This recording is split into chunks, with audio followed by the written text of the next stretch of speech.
Hello everyone, welcome back to my channel Fan Fiction Novel Storyteller. Guys, if you like the video, please like, comment and subscribe to my channel.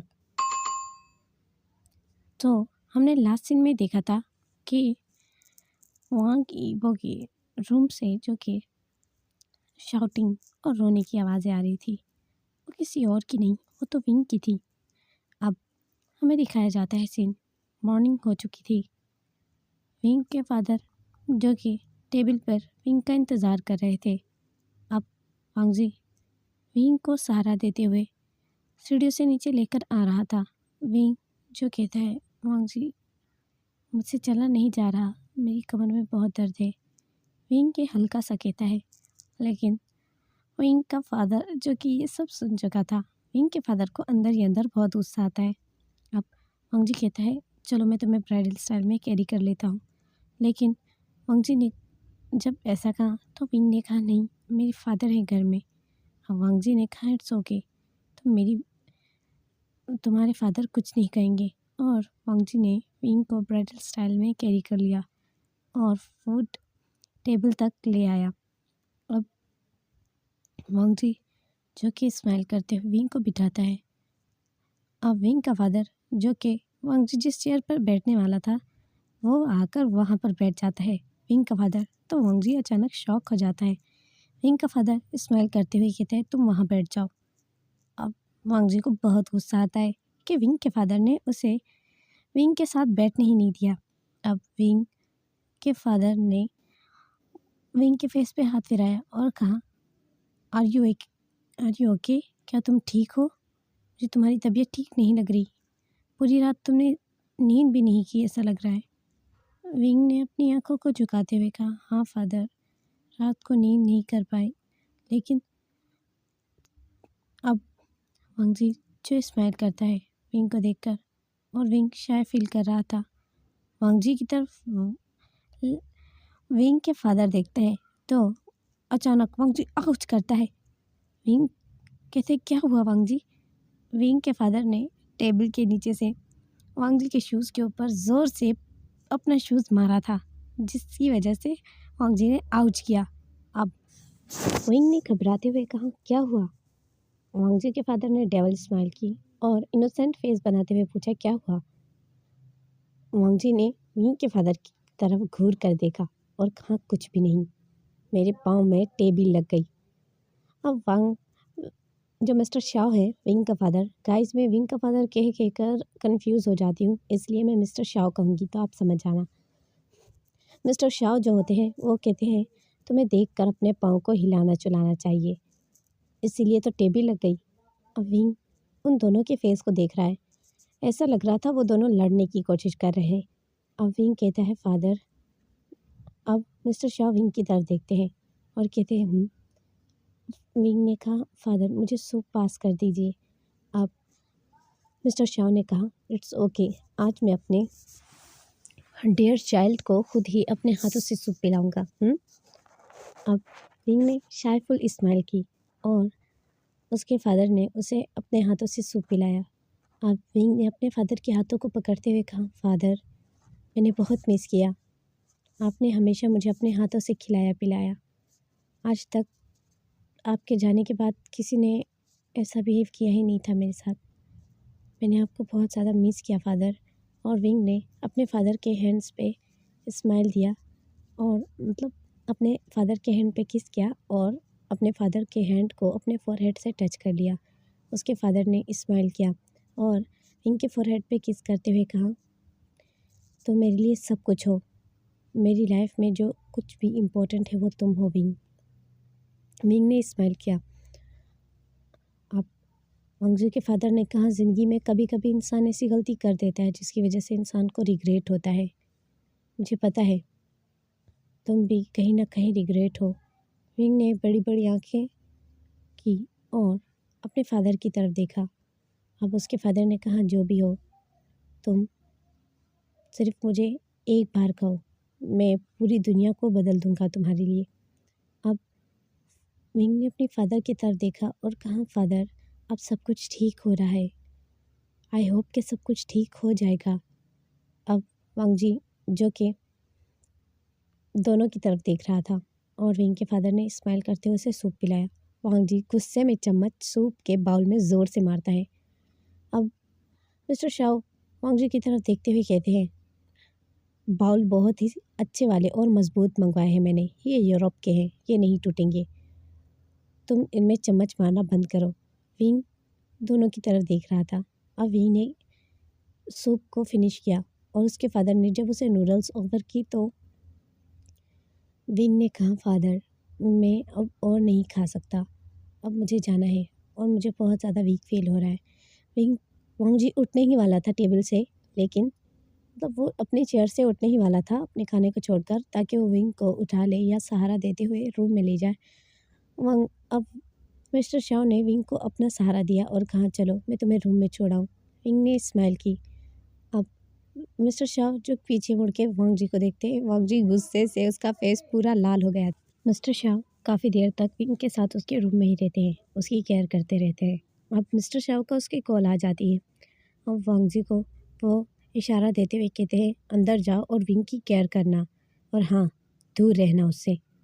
वांग जी गुस्से में mister Shao की तरफ देखता है और कहता है, पता नहीं खुद को क्या समझते हैं आप। अब मिस्टर शाओ कहता है, मैं विंग का फादर हूँ, मैं वही समझता हूँ खुद को। अब वो दोनों ऐसा लग रहा था लड़ ही जाएंगे, लेकिन मिस्टर शाओ की कॉल आ जाती है और मिस्टर शाओ चला जाता है और वांग जी कहता है, टच मत करूँ, वो तो मैं करके दिखाऊंगा। और ऐसे कहने के बाद वांग जी भी ऊपर चला जाता है। अब विंग जो कि पीसफुली बैठा हुआ था और कुछ सोच रहा था, वो छोटे छोटे कपड़ों को देख रहा था जो कि दो टाइप के थे, एक गर्ल्स और दूसरे बॉय के। कपड़े बहुत ही छोटे छोटे थे क्योंकि वो आने वाले बेबी के लिए थे। अब विंग स्माइल करते हुए कहता है, अगर गर्ल हुई तो ये वाले कपड़े उसके लिए परफेक्ट हैं, और अगर बॉय हुए तो ये भी। ये दोनों कितने प्यारे हैं। अब स्माइल करते हुए विंग कहता है, मेरे लिए दोनों ही इम्पोर्टेंट है, मुझे फ़र्क नहीं पड़ता। अब विंग को फील हुआ उसकी टमी पे एक स्लाइड होता हुआ हाथ। विंग ने बैक अपना फेस किया और देखा वांग जी को। वांग जी स्माइल करते हुए कहता है, विंग तुम रेस्ट क्यों नहीं करते। विंग ने वांग जी के बदलते बिहेवियर से विंग बहुत ही ज़्यादा कंफ्यूज और वरीड होता था। ऐसा नहीं है कि विंग खुश नहीं होता था, बट विंग कहीं ना कहीं घबराता था और वो डरता था। अब यहाँ पर वांग जी स्माइल करता है और विंग की टमी पे कंटिन्यू ही अपना हैंड को स्लाइड करता रहता है। अब वांग जी ने स्माइल करते हुए विंग को अपनी तरफ टर्न किया, मतलब घुमा लिया, और कहा, विंग। विंग ने अपनी नज़रों को बिल्कुल नीचे ही रखा और विंग ने कोई जवाब नहीं दिया। वांग जी ने स्माइल किया और धीरे धीरे विंग की नेक में अपने फिंगर को फिराया और कहा, विंग तुम बेबी का वेट कर रहे हो। विंग ने एक क्यूट सी स्माइल दी जब उसने बेबी का नाम सुना। विंग ने हाँ में सर हिलाया। अब वांग जी ने विंग को अपने पास बहुत ही फोर्स से खींचा, मतलब उसने विंग का हाथ पकड़ा और कस के विंग को अपने पास खींचा, और इतनी टाइट हक की कि विंग को लग रहा था कि वांग जी उसकी एक एक बोन को ही तोड़ देगा। अब वांग जी ने काफ़ी देर तक हक को ब्रेक नहीं किया। विंग ने वांग जी को कहा, वांग जी, ताकि वांग जी हक ब्रेक कर दे, लेकिन कहाँ, वांग जी उसकी कहाँ सुनने वाला था। वांग जी ने हक ब्रेक नहीं की और विंग ने वांग जी के सॉफ्ट सॉफ्ट लिप्स को अपनी नेक में फील किया। अब विंग ने अपनी आंखों को बंद कर लिया। विंग ने आंखों को कस के बंद कर लिया क्योंकि इस वक्त वो विंग की जो बॉडी थी वो वाइब्रेट कर रही थी। अब वांग जी ने धीरे धीरे लिप्स को मूव किया और अपने हैंड्स को भी। वांग जी ने अपना हैंड्स जो था उसे विंग के नेक के ऊपर रख दिया और मूव करता रहा। धीरे धीरे वांग जी का हैंड जो था नीचे की तरफ आने लगा। वो विंग के ब्रेस्ट में जाकर टच हुआ जब विंग ने अपनी आंखें खोली और विंग ने वांग जी को थोड़ा सा दूर किया और कहा, वांग जी क्या कर रहे हो। और वांग जी ने विंग की तरफ देखा। वांग जी की आइज़ रेड थी। विंग ने शर्ट ठीक की और विंग ने कहा, मुझे रेस्ट करना चाहिए, तुम्हें ऑफिस नहीं जाना? वांग जी ने स्माइल करते हुए कहा, मैंने ऑफिस ज्वाइन किया तो था, लेकिन अभी मुझे जाना नहीं है। विंग ने कहा, तो तुम क्यों नहीं फादर के साथ उसके ऑफिस में उसका हाथ बटाते? वांग जी ने जैसे ही विंग के फादर का नाम सुना तो वांग जी ने मुंह बनाया और वांग जी को वो बात भी याद आई कि विंग के फादर ने उसे वार्निंग दी थी कि उसे विंग से दूर रहना है। विंग जैसे ही बेड पर बैठने वाला था, वांग जी ने कस के फिर से विंग की कमर से पकड़ लिया और विंग शॉकिंग नज़र से वांग जी को पीछे की तरफ मुड़कर देखने लगा और कहा, वांग जी। वांग जी ने स्माइल करते हुए विंग की नेक के ऊपर फिर से लिप्स को प्रेस किया और कहा, मेरा ऑफिस जाने का मन नहीं है और ना ही मैं तुम्हारे फादर के साथ काम पर जाना चाहता हूँ। विंग शांत ही रहा। अब वांग जी ने विंग को सडनली ब्राइडल स्टाइल में कैरी कर लिया। अब विंग शॉकिंग नज़र से वांग जी को देख रहा था। वांग जी ने प्यार से विंग को बेड पर लेटा दिया और स्माइल किया। अब धीरे धीरे वांग जी विंग के फेस को एडमायर कर रहा था, उसकी ब्यूटी को। अपने थंब और अपने फिंगर को विंग के फेस पे धीरे धीरे से फिराते हुए उसके गालों पे, उसकी ब्यूटीफुल आइज़ पे, नोज़ पे, लिप्स में, और विंग जो अपनी आइज़ क्लोज किए हुए कुछ देर के लिए बस पीसफुली सोना चाहता था, लेकिन विंग को नहीं पता कि आज वांग जी उसे बिल्कुल भी सोने नहीं देगा। विंग ने फील किया वांग जी का जो फिंगर है वो धीरे धीरे विंग के कॉलर के करीब किया है। विंग के कॉलर के करीब गया और वांग जी ने हल्के से विंग की शर्ट को स्लाइड कर दिया। विंग ने फिर से महसूस किया कि वांग जी ने उसके कंधे को बिल्कुल बाहर निकाल दिया शर्ट से और वांग जी उस पर हाथ फिरा रहा है और उस पर जो मोल था, जो मतलब कि ब्लैक कलर के डॉट होते हैं, उन्हें देख रहा है, जो कि प्योर ब्लैक कलर के थे, और उनकी तरफ देखकर स्माइल कर रहा है। विंग ने फिर से वीक फील करते हुए धीरे से आंखें बंद कर ली। अब विंग को नींद आने लगी। वांग जी धीरे धीरे हैंड स्लाइड कर रहा था। अचानक विंग ने फील किया वांग जी ने उसके ब्रेस्ट पे अपना हाथ रख दिया है। विंग की बॉडी तो जैसे ही फ्रीज हो गई थी। अब वांग जी ने ब्रेस्ट पे हाथ फिराते हुए कहा, विंग। विंग ने गहरी नींद में बस छोटी सी आवाज़ निकाली, वांग जी ने कहा, तुम्हें नींद आ रही है? विंग ने गहरी नींद में फिर से एक छोटी सी आवाज़ निकालते हुए हाँ में सर हिलाया। विंग ने कहा, और हाँ में सर हिलाया। वांग जी ने विंग को अपनी तरफ मोड़ दिया और विंग की टमी पे धीरे धीरे हाथ फिराने लगा और विंग के शर्ट के बटन्स को भी खोलने लगा। विंग ने फील किया कि वांग जी कुछ करने की कोशिश कर रहा है, तो विंग ने वांग जी के हाथों को हटाते हुए कहा, वांग जी, मैं बहुत ज़्यादा वीक फील कर रहा हूँ, मुझे नींद आ रही है, मुझे सोने दो। वांग जी ने कहा, तुम सो जाओ, मैं कुछ नहीं कर रहा।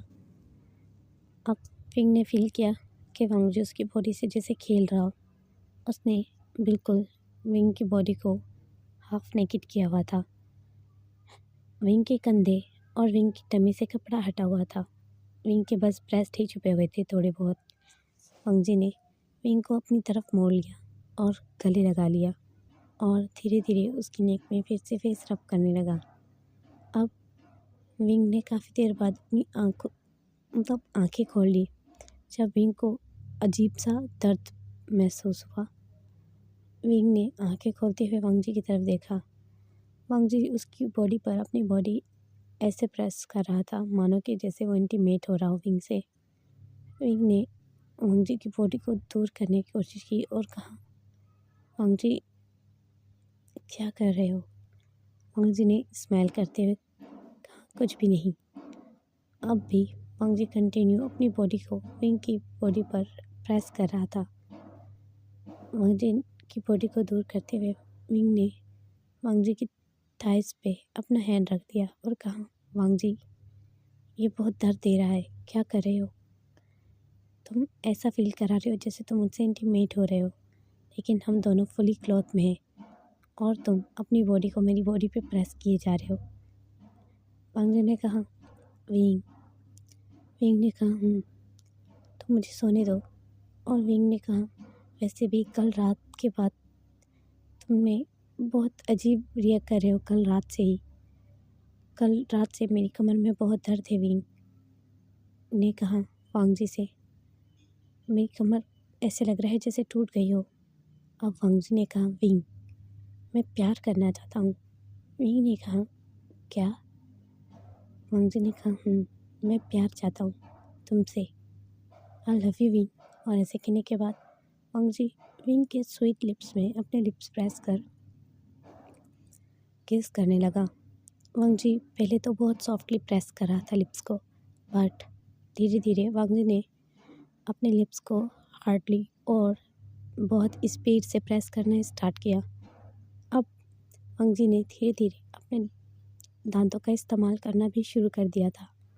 वांगजी ने लिप्स में बाइट करते हुए, वांगजी ने जैसे ही लिप्स में बाइट किया तो विंग ने आंखें खोल ली और अपने माउथ को भी ओपन कर दिया। विंग आज बहुत वीक है, इसलिए विंग बिल्कुल भी रिएक्ट नहीं कर पा रहा था। वांगजी ने जैसे ही फील किया विंग ने अपना माउथ ओपन किया है, तो वांगजी ने किस को और डीप करते हुए अपने टंग को भी विंग के मुंह में डाल दिया, जिससे विंग को अच्छा महसूस तो नहीं हो रहा था, लेकिन विंग कुछ कर भी नहीं पा रहा था।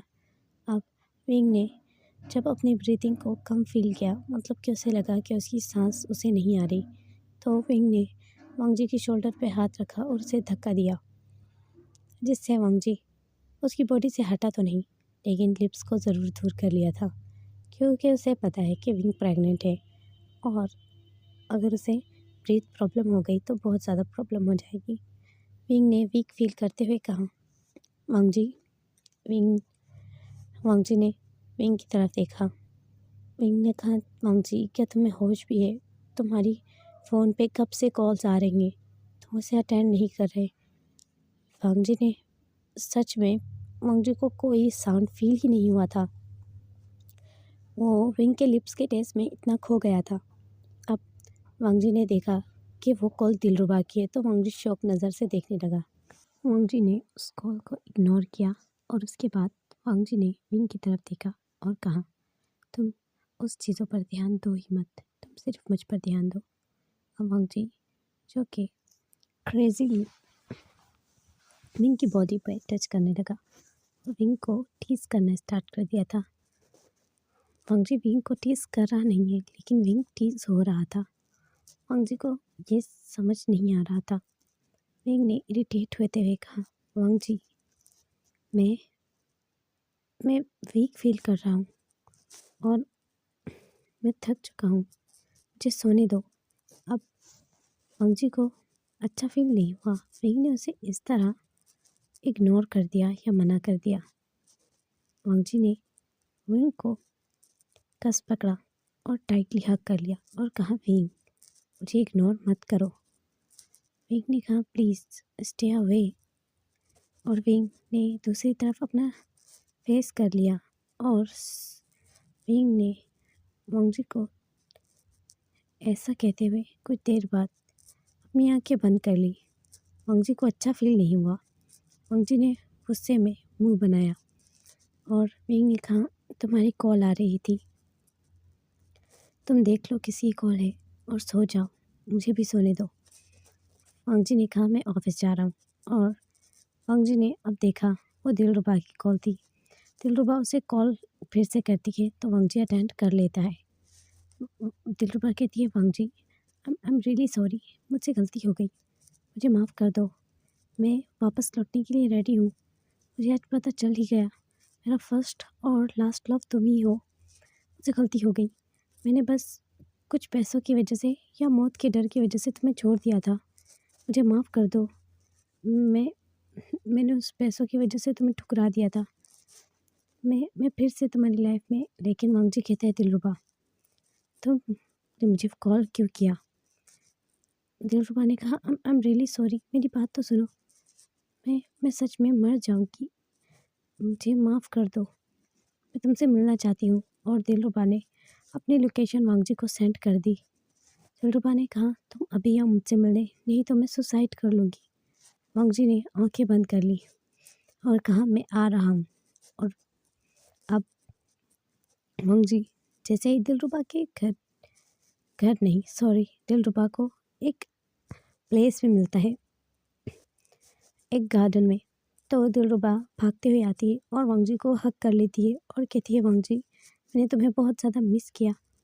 अब वांग जी को वो बहुत टाइट हग करती है और अपने आइज़ में टेयर लेकर आती है और हग ब्रेक करते हुए कहती है वांग जी आज मुझे पता चला कि तुम मेरी लाइफ में कितने इम्पोर्टेंट हो। मुझे सच में माफ़ कर दो। मैंने उस ओमेगा की डर की वजह से और कुछ पैसों के लिए तुम्हें छोड़ दिया था। मैं इसके लिए रिग्रेट फील कर रही हूँ। अब मैं तुम्हें कभी भी छोड़कर नहीं जाऊँगी। अब वांग जी कहता है लेकिन तुम्हें देर हो चुकी है। अब मुझे तुम्हारी ज़रूरत नहीं है। अब फींग के साथ मैं खुश हूँ। दिलरुबा शॉक हो जाती है ये सुनकर। दिलरुबा कहती है क्या कह रहे हो तुम? वो माफिया ओमेगा 2 टके का, तुम उसके लिए मुझे इस तरह इग्नोर कर रहे हो? वांग जी ने कहा जो भी हो, अब वो प्रेग्नेंट है और मेरी बेबी से, तो तुम प्लीज़ उससे दूर रहो। ऐसा कहने के बाद वांग जी ने दिलरुबा के जो हक थी उसे ब्रेक किया और कहा अब सब कुछ ख़त्म हो चुका है और तुम मेरे पास लौट कर आ रही हो। अब मुझे तुम्हारी कोई ज़रूरत नहीं। जहाँ गई थी वहीं लौट जाओ। शायद पैसे कम पड़ गए हैं तुम्हें। अब तुम्हें कोई पैसे नहीं मिलने वाले। और वांग जी ऐसा कहने के बाद चला जाता है। वांग जी अब एक स्टोर पर रुकता है और कहता है मुझे ओमेगा हीटिंग को बढ़ाने की टेबलेट चाहिए। तो वो पर्सन ओमेगा हीटिंग को बढ़ाने की टेबलेट दे देता है। अब विंग जो वीक फील करते हुए सो रहा था, वांग जी ने कहा wing juice P low. Wing ने स्माइल किया और वांग जी की तरफ देखा और जूस पिया। दिलरुबा यहाँ अपने मन में सोचती है कि तुम ऐसा कैसे कर सकते हो? मैं तुम्हारे पास लौट कर आई हूँ और तुम उस ओमेगा के लिए मुझे छोड़ रहे हो। मुझे कुछ करना ही होगा। दिलरुबा अपने मन में ऐसा सोचती है और यहाँ वांग जी स्माइल करता है और विंग वो जूस पूरा पी जाता है। अब वांग जी ने वो जो टेबलेट्स थी वो जूस में मिला दी थी और विंग को पता ही नहीं चला। विंग ने उस जूस को अच्छा फील करते हुए पी लिया। यहाँ दिलरुबा अपने पाँव पटकते हुए कहती है मैं तुम्हारी लाइफ में इंटरफेयर करके रहूँगी और मैं साबित करके रहूँगी कि मेरे अलावा तुम्हारी लाइफ में कोई इम्पोर्टेंट नहीं, वो ओमेगा भी नहीं। सबसे ज़्यादा इम्पोर्टेंट मैं हूँ और तुम मुझे कैसे भुला सकते हो? मैं तुम्हारा फर्स्ट लव हूँ। वांग जी तुम्हारी इतनी हिम्मत हो गई कि तुमने मुझे ठुकरा दिया। ऐसा कहते हुए दिलरुबा गुस्से में वाइन का ग्लास तोड़ देती है और कहती है जो भी हो, अब मुझे तुम्हें किसी तरीके से सीधा करना ही होगा। मैं तुम्हें इतना ज़्यादा ब्लैकमेल करूँगी कि तुम खुद ही हार के मेरे पास आओगे और वो ओमेगा तुम्हें छोड़ देगा। Just wait and watch Lan Wangji. Guys आगे का पार्ट काफ़ी 18+ और अडल्ट होने वाला है, तो आप लोग उसके लिए पहले से प्रिपेयर रहेगा और देखते हैं कि ये दिलरुबा आगे जाकर क्या करती है। आई होप कि आप लोगों को ये एफएफ अच्छा लग रहा है। प्लीज़ लाइक कमेंट और शेयर कर दें और मेरे चैनल को सब्सक्राइब कर दें।